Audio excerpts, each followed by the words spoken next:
So Miss Kaywood and I have both written our graphic organizer. We have our teaching topic, so it's what we're going to be teaching each other about. And we have our 4 details here about our topic that we are teaching you. Now remember, the topic that I'm writing about, I know a lot about. And I hope that the topic Miss Kaywood has, she knows a lot about. I do. And we've just learned from our teacher today that as writers, we need to make sure we're writing to our readers, because people that read this are going to be readers, and we are the writers.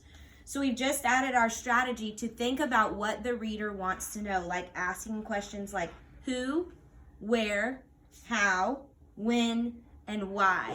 So in a moment, you're going to see Miss Kaywood and I model a partnership where we are working together, sharing our teaching topic and our details, and then we're going to give feedback to one another by asking questions on how to make our stories better. So could you tell me about your story, Miss Kaywood? Sure. I decided that my teaching topic was going to be about swimming.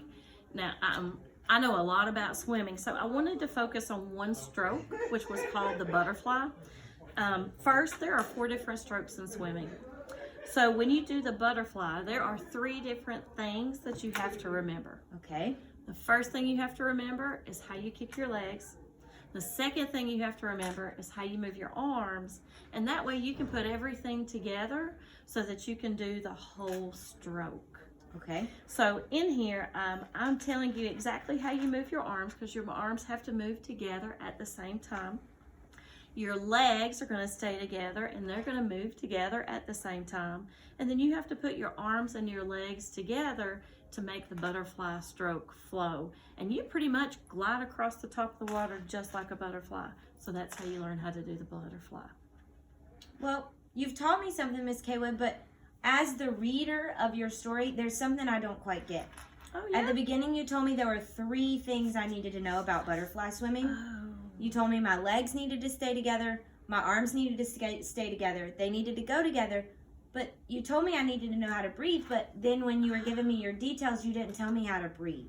Can you tell me how, I'm asking that question, how do I breathe when I'm doing the butterfly swim?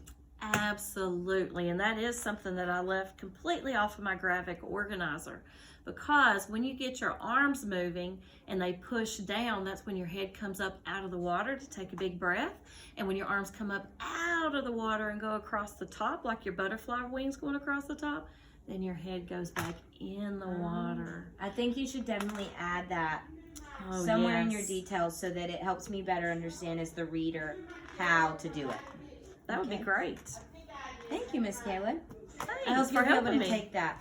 I will. Can I share my story with you? Please. All right, so my teaching topic that I know a lot about is football. Ooh. Okay, I know a lot about football. I love football. So I'm going to give you my details, and then after I've read it to you, can you please give me some feedback? Yes. Okay, so first I want you to know there are 2 teams. During a football game, there are 2 teams that play, and they play for 4 quarters against one another. So team 1 and team 2, they go against each other for 4 different quarters. Offense is the team that has the ball, and defense is the team that doesn't have the ball that's defending against the offense. And if you get a touchdown, you get 6 points. Okay, I have a lot of questions because I know nothing about football other than they take a football from one end of the field to the other, and it takes a really long time. So I guess my first question would be, how do you even score a touchdown? Oh, I didn't tell you that. All I told you was offense has the ball.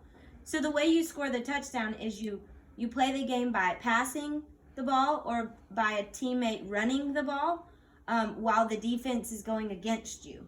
So if I pass the ball and the defense can't stop my teammate, then we get to the end zone. And when you get in the end zone, that's how you get a touchdown. Oh, okay, I get that. And they get 6 points if they make it all the way to that end zone. I should have said that. I get that. Okay, I do have one other question. Okay. Because I have watched some football games, and like I said, I know nothing about football.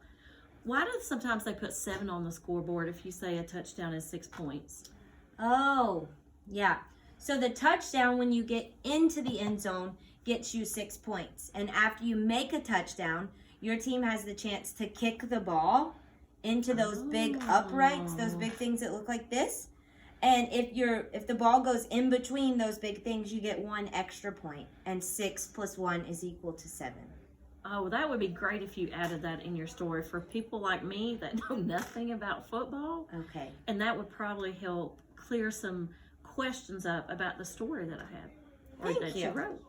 Well, I think you're going to have a good story when you add that detail. And I think that the questions you just asked me as the reader, they're really going to help me make my writing better. So thank you, Miss Kaywood. Well, and thank you for helping me with my writing, because I would have never figured out that I didn't tell you as readers how to breathe if you hadn't have mentioned that, because I've been swimming for years. I just know how to breathe. Not me. All right. Friends, let's go get working with our partners. See ya!